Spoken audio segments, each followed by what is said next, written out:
This is the climax of the opening car chase in No Time to Die. To pull this off with hardly any CGI, the Bond crew had to figure out how to imitate bullet impacts, and then line each one up with the car's prop machine guns. I think the beauty of this sequence is it is probably 95% for real. And that's just one element of an opening sequence that involved 10 versions of the Aston Martin, hundreds of fake bullets, and 8,400 gallons of soda. Here's how they did it. As soon as director Cary Fukunaga found Matera, Italy, he knew the claustrophobic paths and steep slopes were the perfect place to put 007 in peril. We went out to Matera probably 13, 14 times, finding locations, dreaming up ideas. That's Chris Corbould, special effects and car supervisor for No Time to Die. While Corbould has overseen tank chases and record-shattering explosions for the Bond franchise, this shoot presented a surprising challenge: cobblestone streets.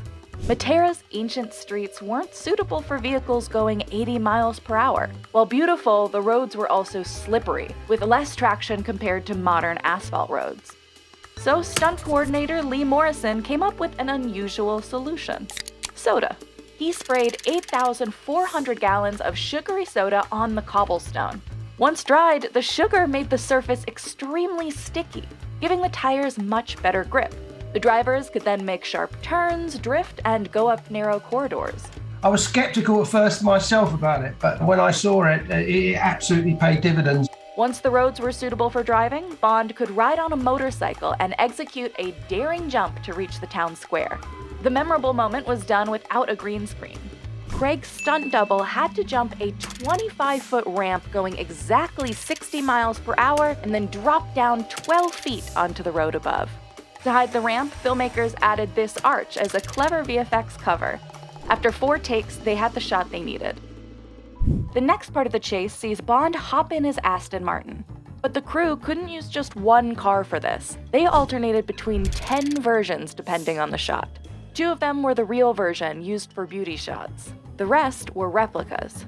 2 had driving pods on the roof, so a stunt driver could drive at high speeds while the cameras captured Daniel Craig pretending to steer. 4 were driven by stunt drivers inside the car for exterior shots. And 2 had all the gadgets built into them. One such gadget was the mine dispenser, which Bond activates here, causing this black car to flip. In reality, those mines were made with rubber, and these simulated explosions were electrical charges set to go off as the car drove over them. The flip provided another issue. Because the car was going so fast, it couldn't be attached to a fixed point. So cables, which were usually effective, weren't an option. So the crew needed a different approach to flip the car without losing speed. They placed a nitrogen cannon facing down under the driver's side. When activated with the push of a button, it lifted the car into the air.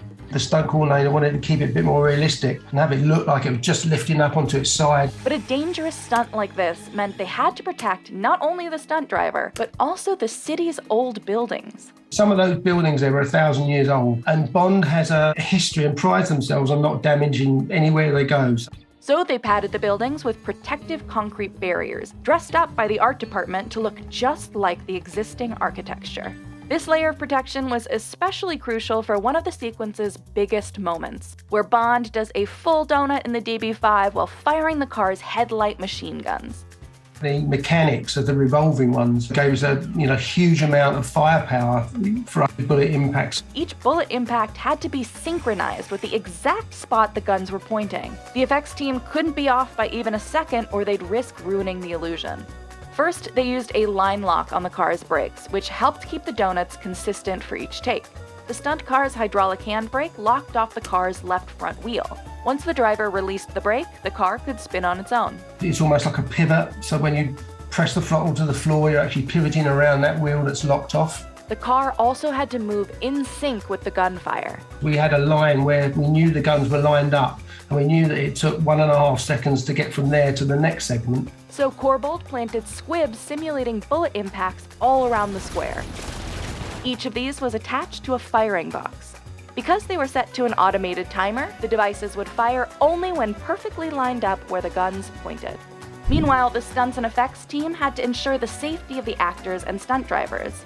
Right before going into donut mode, Craig and Léa Seydoux had to be seen from the inside of the car as the DB5 got shot up. So Corbould fired about 200 pellets at the windows. Each fake bullet created a bullet hole-like shape before shattering, and the car's windows were layered with a strong plastic called polycarbonate. It would break the glass, but there was absolutely no way that it would get through the plastic. While that was happening, a crew member vibrated the car in sync with each impact. Finally, there was the Connery-era smoke screen, which Bond employs to make a getaway. The screen needed to let off way more smoke than an actual car exhaust. So Corbould took off the car's exhaust and replaced it with injectors used to make smoke effects in movies. We're using the heat coming out of the engine to make the smoke in the exhaust. Funnily enough, these final shots of Bond and Madeleine speeding away were filmed before any of the preceding action was shot. The last thing we wanted to do was lose one of our cars in the first part of the sequence, because you never know how many you're going to use up. So they ended up faking the damage. First, the crew put vinyl wraps on the car and scratched them up. Then a mixture of glue, glitter, and glass shards created the illusion of bullet holes. If you got really up close to them, you could probably see that they weren't real, but the speed they were going at, they held up perfectly. All of this work was done for just the beginning of the movie, showing just a sliver of how much thought goes into a James Bond stunt. And how much soda, too.